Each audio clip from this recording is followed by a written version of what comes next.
जय श्री जगन्नाथ दोस्तों, भगवान जगन्नाथ जी आपका सभी का मंगल करें। मेरे व्लॉग में आपका दिल से स्वागत करती हूँ। दोस्तों प्लीज मेरे चैनल को लाइक, सब्सक्राइब, कमेंट्स और शेयर करके अपना प्यार जरूर दें, जिससे मुझे मोटिवेशन मिल सके। धन्यवाद। आज मैं आपको भगवान जगन्नाथ जी की कथा सुनाने जा रही हूँ, तो ध्यान से सुनिए। माना जाता है कि भगवान विष्णु जब चारों धामों पर बसे अपने धामों की यात्रा पर जाते हैं तो हिमालय की ऊंची चोटियों पर बने अपने धाम बद्रीनाथ में स्नान करते हैं। पश्चिम में गुजरात के द्वारिका में वस्त्र पहनते हैं, पुरी में भोजन करते हैं और दक्षिण में रामेश्वरम में विश्राम करते हैं।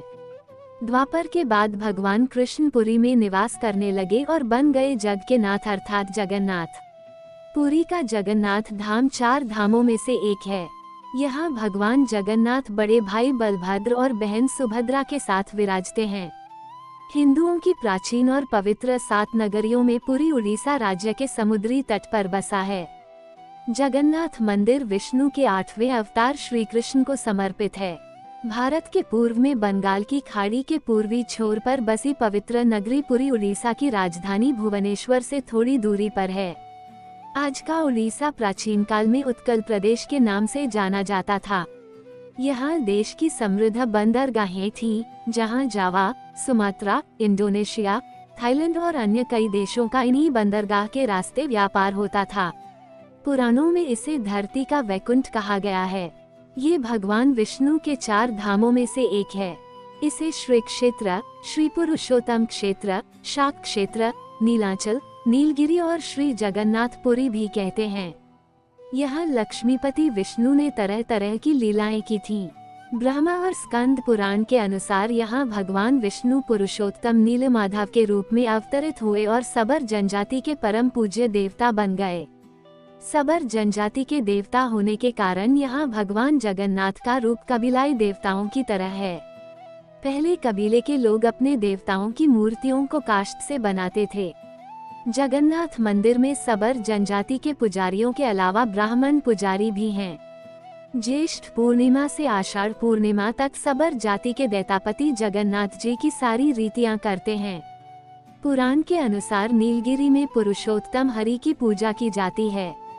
पुरुषोत्तम हरि को यहाँ भगवान राम का रूप माना गया है। सबसे प्राचीन मत्स्य पुराण में लिखा है कि पुरुषोत्तम क्षेत्र की देवी विमला है और यहाँ उनकी पूजा होती है। रामायण के उत्तराखंड के अनुसार भगवान राम ने रावण के भाई विभीषण को अपने इक्ष्वाकु वंश के कुल देवता भगवान जगन्नाथ की आराधना करने को कहा। आज भी पुरी के श्री मंदिर में विभीषण वंदापना की परंपरा कायम है। स्कंद पुराण में पुरी धाम का भौगोलिक वर्णन मिलता है। स्कंद पुराण के अनुसार पुरी एक दक्षिणवर्ती शंख की तरह है और यह 5 कोस यानी 16 किलोमीटर क्षेत्र में फैला है। माना जाता है कि इसका लगभग 2 कोस क्षेत्र बंगाल की खाड़ी में डूब चुका है।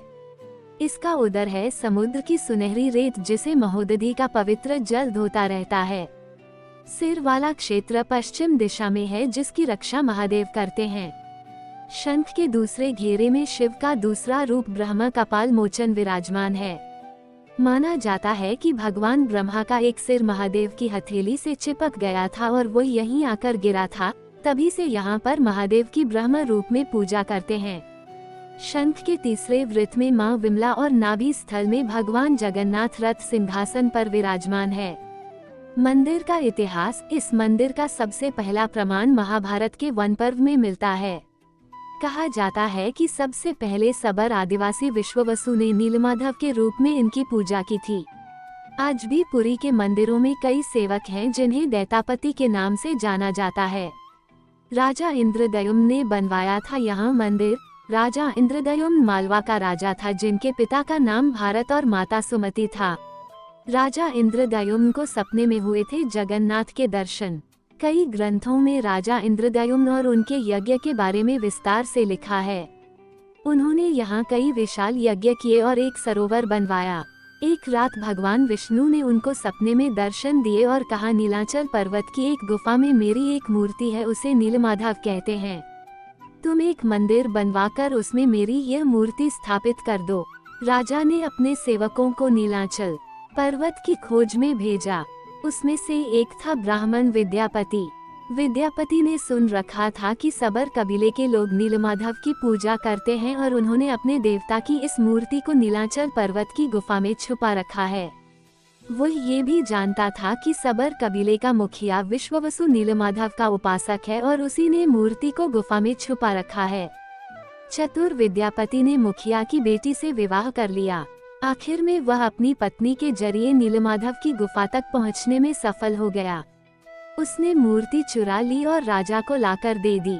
विश्ववसु अपने आराध्य देव की मूर्ति चोरी होने से बहुत दुखी हुआ।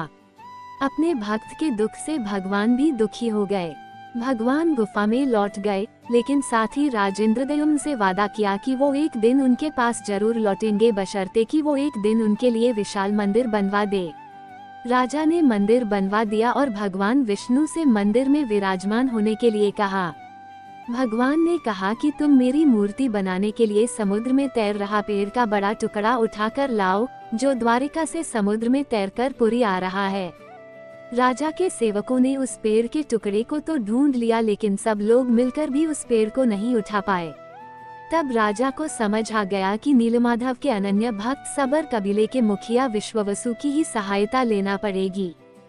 सब उस वक्त हैरान रह गए जब विश्ववसु भारी भरकम लकड़ी को उठाकर मंदिर तक ले आए। अब बारी थी लकड़ी से भगवान की मूर्ति गढ़ने की। राजा के कारीगरों ने लाख कोशिश कर ली, लेकिन कोई भी लकड़ी में एक छेनी तक भी नहीं लगा सका। तब तीनों लोक के कुशल कारीगर भगवान विश्वकर्मा एक बूढ़े व्यक्ति का रूप धर कर आए। उन्होंने राजा को कहा कि वे नीलमाधव की मूर्ति बना सकते हैं, लेकिन साथ ही उन्होंने अपनी शर्त भी रखी कि वे 21 दिन में मूर्ति बनाएंगे और अकेले में बनाएंगे। कोई उनको बनाते हुए नहीं देख सकता। उनकी शर्त मान ली गई। लोगों को आरी, छेनी, हथौड़ी की आवाजें आती रहीं। राजा इंद्रद्युम्न की रानी गुंडिचा अपने को रोक नहीं पाई। वह दरवाजे के पास गई तो उसे कोई आवाज सुनाई नहीं दी। वह घबरा गई। उसे लगा बूढ़ा कारीगर मर गया है। उसने राजा को इसकी सूचना दी। अंदर से कोई आवाज सुनाई नहीं दे रही थी तो राजा को भी ऐसा ही लगा। सभी शर्तों और चेतावनियों को दरकिनार करते हुए राजा ने कमरे का दरवाजा खोलने का आदेश दिया। जैसे ही कमरा खोला गया तो बूढ़ा व्यक्ति गायब था और उसमें 3 अधूरी मूर्तियां मिली।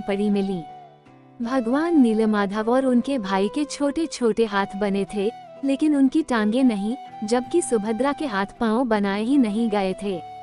राजा ने इसे भगवान की इच्छा मानकर इन्हीं अधूरी मूर्तियों को स्थापित कर दिया। तब से लेकर आज तक तीनों भाई बहन इसी रूप में विद्यमान हैं। वर्तमान में जो मंदिर है वह 7वीं सदी में बनवाया था। हालांकि इस मंदिर का निर्माण ईसा पूर्व 2 में भी हुआ था। यहाँ स्थित मंदिर 3 बार टूट चुका है। 1174 ईस्वी में ओडिशा शासक अनंग भीमदेव ने इसका जीर्णोद्धार करवाया था। मुख्य मंदिर के आसपास लगभग 30 छोटे बड़े मंदिर स्थापित हैं। आप सभी भक्तों का दिल से धन्यवाद। जय प्रभु जगन्नाथ।